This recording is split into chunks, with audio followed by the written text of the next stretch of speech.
और आज भी वो वीडियो कॉल के ही नेता है।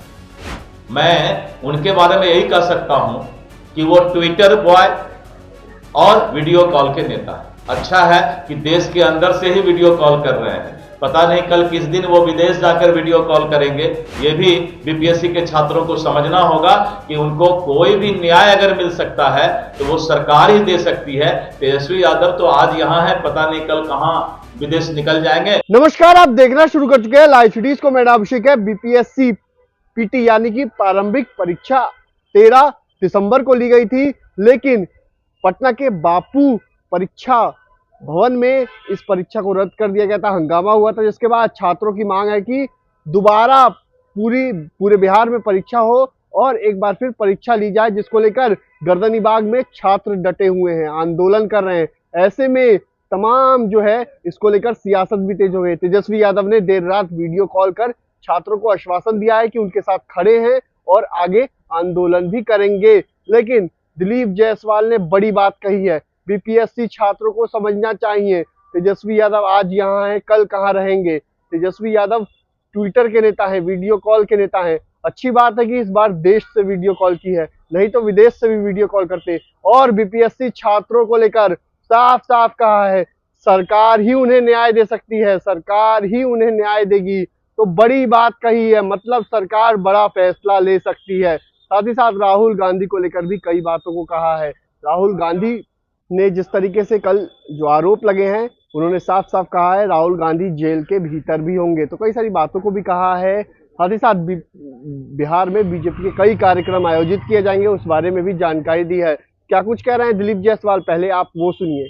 जी के योगदान को पूरा देश कभी भूल नहीं सकता और अटल बिहारी वाजपेयी जी का ये 100वां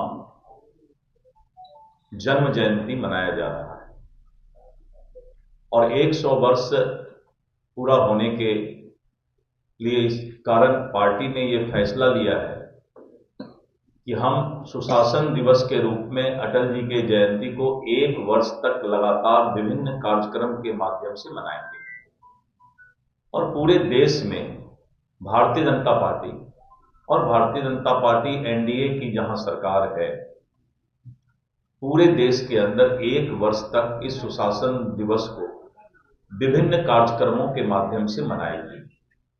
और इसके लिए इसकी शुरुआत 25 दिसंबर को अटल जी के जयंती के अवसर पर प्रदेश कार्यालय से हो रहा है। आप सभी उस दिन आमंत्रित हैं और अटल जी के जो योगदान रहे हैं, जो सहृदय थे, कवि भी थे और उनकी कविता भी आज पूरे देश में और दुनिया में पढ़ी जाती है। तो सारे चीजों पर पूरे स्कूल में, कॉलेज में, विश्वविद्यालय में अटल जी की जयंती एक साल मनाई जाए। दूसरा कार्यक्रम 26 दिसंबर को वीर बाल दिवस के रूप में प्रधानमंत्री नरेंद्र मोदी जी ने यह घोषणा किया था कि हम 26 दिसंबर को वीर बाल दिवस के रूप में मनाएंगे। सिखों के 10वें गुरु का जन्म इसी पटना साहिब में हुआ था और आज तख्त हरमंदिर साहिब, पटना साहिब, सिखों के 10वें गुरु गुरु गोविंद सिंह जी, जिनको माता गुजरी जी ने, उनकी मां ने यहीं पर जन्म दिया था और पूरे दुनिया के सिख आज तख्त हरमंदिर साहिब में गुरु महाराज का दर्शन करने आते हैं, मत्था टेकने आते हैं। और उन्हीं के 10वें गुरु के 2 बहादुर वीर पुत्र साहिबजादे बाबा जोरावर सिंह और साहिबजादे बाबा फतेह सिंह, जिसको कि मुगल शासन ने धर्म परिवर्तन के लिए, इस्लाम धर्म कबूल करने के लिए उनको बाध्य किया, लेकिन उन्होंने कहा कि हम मरना पसंद करेंगे, शहीद होना पसंद करेंगे, लेकिन हम अपना धर्म परिवर्तन नहीं कर सकते। और वैसे वीर बाल पुरुष छोटे से उम्र में 7-8 साल, 9 साल के उम्र में ही उस क्रूर शासक ने जिंदा उनको जो है उनके ऊपर दीवार चुनवा देने का और मौत का सजा देने का काम किया। दुनिया भूल नहीं सकती कि जिस तरह से मुगल शासन ने क्रूरता के साथ सिखों के 10वें गुरु गुरु गोविंद सिंह जी के दोनों पुत्र साहिबजादे जोरावर सिंह, साहिबजादे फतेह सिंह के ऊपर जिंदा दीवार चुनवाने का काम किया। और जब दीवार उनके ऊपर खड़ा किया जा रहा था, बाबा जोरावर सिंह और बाबा फतेह सिंह, तो जब दीवार छोटे भाई के सर के पास जल्दी आ गया, क्योंकि छोटा भाई छोटे कद का था, तो बड़े भाई के आंख में आंसू आ गया। तो छोटे भाई ने कहा कि ओए भाई, तू रोता क्यों है? तू तो बहादुर है, मरने से डरता है। तो उन्होंने कहा कि भाई, मैं मरने से डर नहीं रहा हूं, मैं तो यह देख रहा हूं कि मैं बड़ा भाई था, मैं सब दिन तुमसे सब काम में आगे रहता था, लेकिन कद छोटा होने के चलते आज तेरी मौत पहले आ रही है, तू मुझसे मौत में जीत गया। यह इतनी बड़ी वीरता की कहानी। और उस वीर बाल दिवस के रूप में हम 26 तारीख को पूरे देश में मनाने जा रहे हैं। बिहार में भी सभी जिला पर, सभी मंडल पर जो है, उन दोनों बहादुर भाइयों की, गुरु गोविंद सिंह जी के पुत्र की ये कहानी पूरा दुनिया जाने कि किस तरह से मुगल शासन क्रूर तरीके से धर्म परिवर्तन के लिए सिखों के 10वें गुरु के 2 पुत्र को शहादत और उसको मौत की सजा देने का काम किया था। यह हमारी विरासत है, यह हम दुनिया के सामने बताना चाहते हैं और उस वीर बालक को हम श्रद्धा सुमन अर्पित करना चाहते हैं। इसके लिए पटना साहिब में और सभी जिला मुख्यालय पर, मंडल मुख्यालय पर यह निकाला जाएगा, उनके स्मरण में श्रद्धांजलि जो है सभा किया जाएगा और हम पूरे देश दुनिया के सामने उनके बहादुरी की गाथा बताने का काम करेंगे। इसके साथ साथ भारतीय जनता पार्टी ने अभी करीब 200 से ज्यादा नए प्रखंड यानी मंडल का, सांगठनिक मंडल का गठन किया है। वहां भी हम इसको उस नए मंडल पर भी, जहां हमारा नया मंडल का गठन हुआ है, उस पर भी इस कार्यक्रम का आयोजित करेंगे। भारतीय जनता पार्टी ने 38 प्रशासनिक जिला जो बिहार में है, वहां पर मेरा 45 संगठन का जिला था। केंद्र के परिसीमन कमेटी के परमिशन के बाद, उनके सहमति के बाद, उनके अनुमोदन के बाद अब हमारा संगठन का 52 जिला होगा और 52 जिला में हम जो है इस कार्यक्रम को आगे मनाने का काम करेंगे। आज आप लोगों को प्रतिपक्ष के नेता राहुल गांधी जी कुछ ज्यादा ही बेचैन हो गए हैं। सत्ता की भूख उनके इंसानियत और मानवता को तार तार कर दिया है। सत्ता में आने के लिए कुछ लोग इतनी बेचैनी पूरे देश दुनिया के सामने दिखा रहे हैं कि देश विरोधी ताकतों से भी हाथ मिलाने का काम करते हैं और संसद के अंदर एक बुजुर्ग सांसद को भी धक्का देने का काम करते हैं। तो कल का जो घटना है बहुत दुर्भाग्यपूर्ण है। राहुल गांधी को इसके लिए माफी मांगना चाहिए।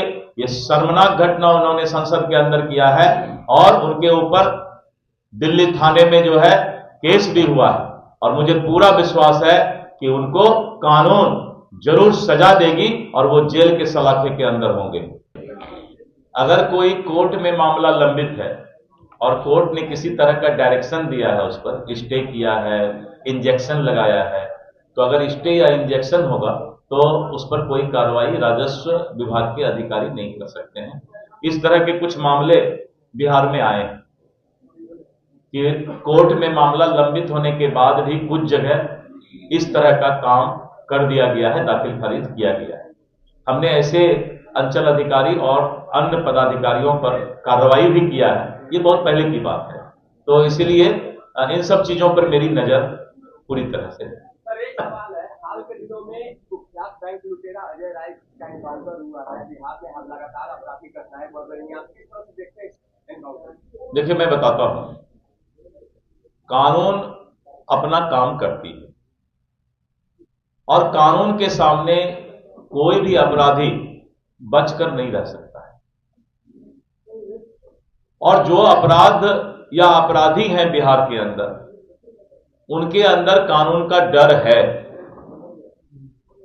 और आप निश्चित रहें कि अजय राय हो चाहे कोई भी अपराधी इस बिहार के अंदर अगर दुस्साहस या अपराध करने का प्रयास करेगा, उसको कानून अपने दायरे में लेकर के उसको सजा दिलाने का काम करेगा। भारतीय जनता पार्टी के युवा मोर्चा के कार्यकर्ता किसी को भी अपना विरोध जताने का हक है, तो हम लोग राहुल गांधी के खिलाफ विरोध जताने का काम शांतिपूर्ण तरीके से कर रहे हैं। लेकिन कुछ लोग जो सदाकत आश्रम के अंदर पहले से थे, वो लोग अपना वाहवाही लेने के लिए, पार्टी के नेता के बीच की वाहवाही लेने के लिए, हमने बीजेपी के कार्यकर्ता को खदेड़ दिया, भगा दिया। होता है राजनीति में, कभी कभी वाहवाही लेने के लिए लोग अपने हाथ में कानून व्यवस्था भी ले लेते हैं। लेकिन हमने ये विरोध किया है और पूरे देश में राहुल गांधी ऐसे बेचैन आत्मा तो नहीं कह सकते अभी तो, राहुल गांधी ऐसे बेचैन नेता का जो है हम विरोध करते रहेंगे। तेजस्वी यादव कल देर रात बीपीएससी अभ्यर्थी को वीडियो कॉल करके कह रहे हैं कि हम आपके साथ हैं, युवाओं के साथ हैं और बीपीएससी को अपना फैसला बदलना होगा और पूरे बिहार में फिर से प्रयास से वापस आके उनके साथ। देखिए मैं बताता हूं, जब बिहार में अभी बाढ़ आया और बाढ़ के समस्या से त्राहिमाम पूरे बिहार के अंदर मचा हुआ था, तो उस समय तेजस्वी यादव विदेश घूम रहे थे और उनको जब यहां से उनके परिवार वाले, पार्टी वाले ने खबर किया, उसके बाद भी बाढ़ पीड़ित के लिए उनके पास ना तो कोई एक बूंद आंसू था और ना ही उनके लिए कोई समय निकाला था। और आज भी वो वीडियो कॉल के ही नेता है। मैं उनके बारे में यही कह सकता हूं कि वो ट्विटर बॉय और वीडियो कॉल के नेता है। अच्छा है कि देश के अंदर से ही वीडियो कॉल कर रहे हैं, पता नहीं कल किस दिन वो विदेश जाकर वीडियो कॉल करेंगे। ये भी बीपीएससी के छात्रों को समझना होगा कि उनको कोई भी न्याय अगर मिल सकता है तो वो सरकार ही दे सकती है। तेजस्वी यादव तो आज यहां है, पता नहीं कल कहां विदेश निकल जाएंगे, तो बेचारे को बीच मझधार में छोड़कर चले जाएंगे। तो आपने सुना कि बीजेपी के प्रदेश अध्यक्ष दिलीप जायसवाल ने क्या कुछ कहा है। साफ साफ बताया है कि बीपीएससी छात्रों को न्याय सरकार ही देगी, सरकार ही उन्हें न्याय दे सकती है। तेजस्वी यादव तो आज इधर हैं, कल कहां रहेंगे पता नहीं। साथ ही साथ उन्होंने ये भी कहा है राहुल गांधी पर एफआईआर दर्ज हुई है और जल्द राहुल गांधी जेल के भीतर भी होंगे। तो कई महत्वपूर्ण बातों को बीजेपी के प्रदेश अध्यक्ष दिलीप जायसवाल ने कहा है। साथ ही साथ बिहार में होने वाले अन्य कार्यक्रमों के बारे में जानकारी दी है। साथ ही अब बिहार में 45 की जगह 52 जिले होंगे, बीजेपी के 52 जिले होंगे, बिहार में संगठन जिले 52 होंगे। और भी उन्होंने कई महत्वपूर्ण बातों को बताया है। तो बने रहिए लाइव सिटीज के साथ, हमारे यूट्यूब चैनल को सब्सक्राइब करिए, लाइक करिए। धन्यवाद।